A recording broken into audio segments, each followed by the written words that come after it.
Subscribe کیجئے ہمارے channel آفتاب علی 92 کو اور بیل آئیکن کو کلک کیجئے تاکہ ہر دن نئی ویڈیو کی نوٹیفیکیشن آپ کو ملتی رہے۔ حضور غوث پاک واز کرتے، نصیحت کرتے، اور چونکہ نہ شہرت کے لیے، نہ مال کے لیے، نہ نوٹوں کے لیے، اس لیے غوث اعظم جب تقریر کرتے نا، ایک دن بغداد میں بارش شروع ہو گئی، خطاب ہو رہا تھا، لوگ بکھرنے لگے تو دو جملے غوث پاک کے کہنے لگے، یا اللہ تو دلوں کے بھید جانتا ہے، اگر بندے میں نے اپنی ذات کے لیے اکٹھے کیے ہیں تو تیز بارش برسا، دوڑا دے سارے، اور اگر تیرے لیے اکٹھے کیے ہیں تو پھر بھی تیری مرضی، رکھنے ہیں تو رکھ، بھیجنے ہیں تو۔ حضرت یحییٰ کہتے ہیں سارے بغداد میں بارش ہوتی تھی، پر جہاں غوث اعظم کی محفل ہوتی تھی وہاں کوئی نہیں ہوتی تھی، وہاں کوئی نہیں ہوتی تھی۔ غوث اعظم تقریر کرتے، کبھی کبھی وجد آتا تھا۔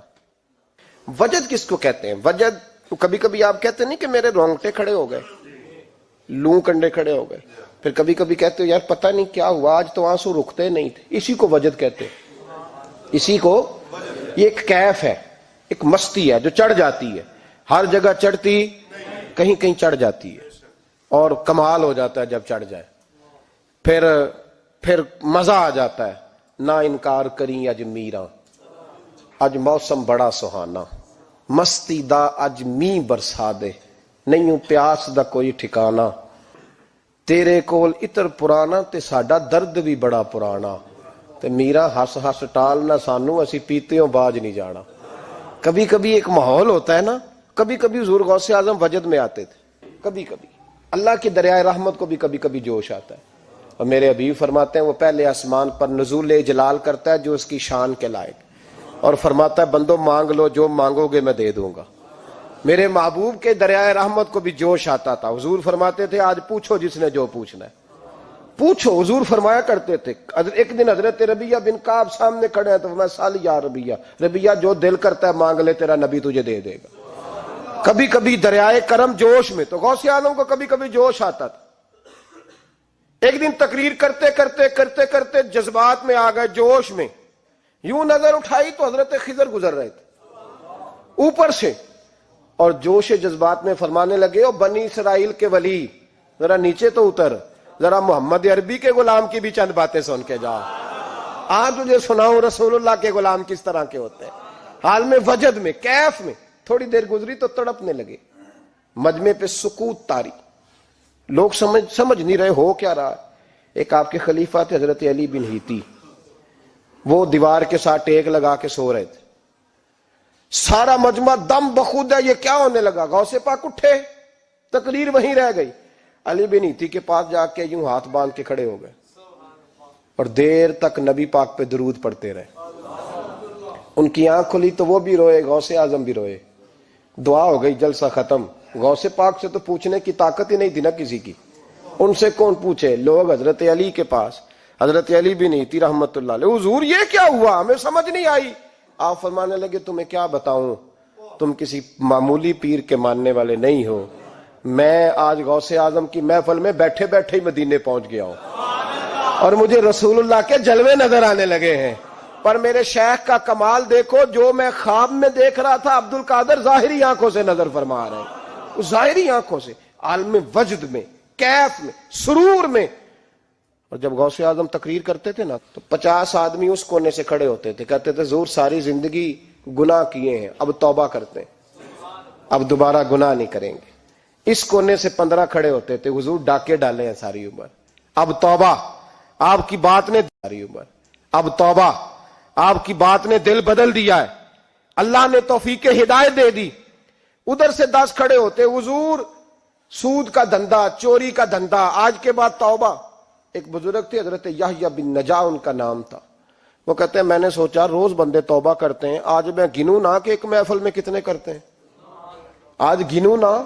اب تو کاؤنٹنگ کے مختلف ذرائع ہیں نا، کیلکولیٹر ہے، باقی چیزیں، اس زمانے میں یہاں گٹھلیاں ہوتی تھی کھجور کی، بندے کوئی چیز گننی ہوتی تو گٹھلی ڈالتے، یا لوگ دھاگا لے جاتے تھے، ہر دھاگے پہ گرا لگاتے تھے، ایک گرا دوسری گرا، وہ کہتے ہیں میں نے نا اپنے پلو کے چادر کے نیچے دھاگا چھپا لیا، ایک بندہ توبہ کرنے اٹھا تو ایک گرہ ڈال دی، دوسرا اٹھا تو دوسری گرہ ڈال دی، تیسرا اٹھا تو تیسری، کہتے ہیں اچانک بندے زیادہ ہو گئے، اب میری سپیڈ ہی بڑی کم تھی، میں کوشش بڑی کرتا پر بندے زیادہ، کہتے ہیں بڑی کوشش کی پر میں پورا ہی نہ ہوں.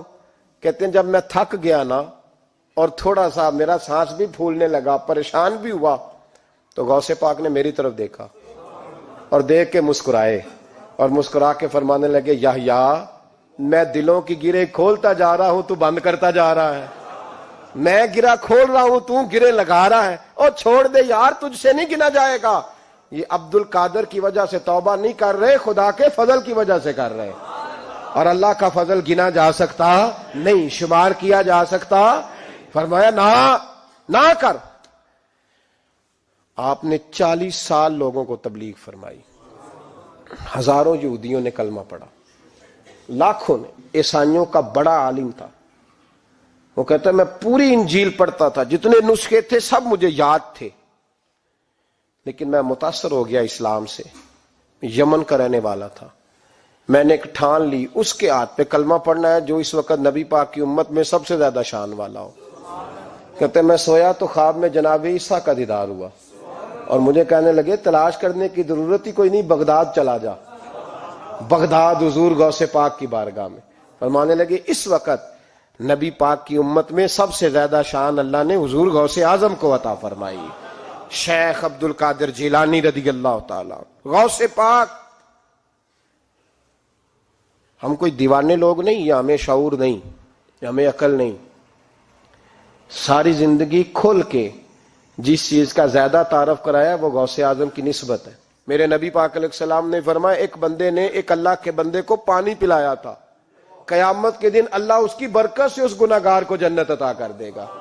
اور حضور نے فرمایا بخاری میں, المرء مع من احبا, جو جس سے محبت کرے گا قیامت میں اسی کے ساتھ اٹھایا جائے گا. تو ساری زندگی قادری کہلائے, ساری زندگی غوث اعظم کا غلام کہلائے, ساری زندگی خواجہ اجمیر کا نوکر کہلائے, ساری زندگی شاہ نقش بند کا غلام کہلائے, ساری زندگی شیخ شہاب الدین سہروردی کا اپنے آپ کو منسوب کرے, اور دنیا سے جائے تو ایسے ہی چلا جائے. میرے نبی نے نص بیان کر دیا, جو جس سے پیار کرے گا اسی کے ساتھ جائے گا, اسی کے. خدا کے فضل سے ہم پر ہے سایہ غوث اعظم کا, ہمیں دونوں جہاں میں ہے سہارا غوث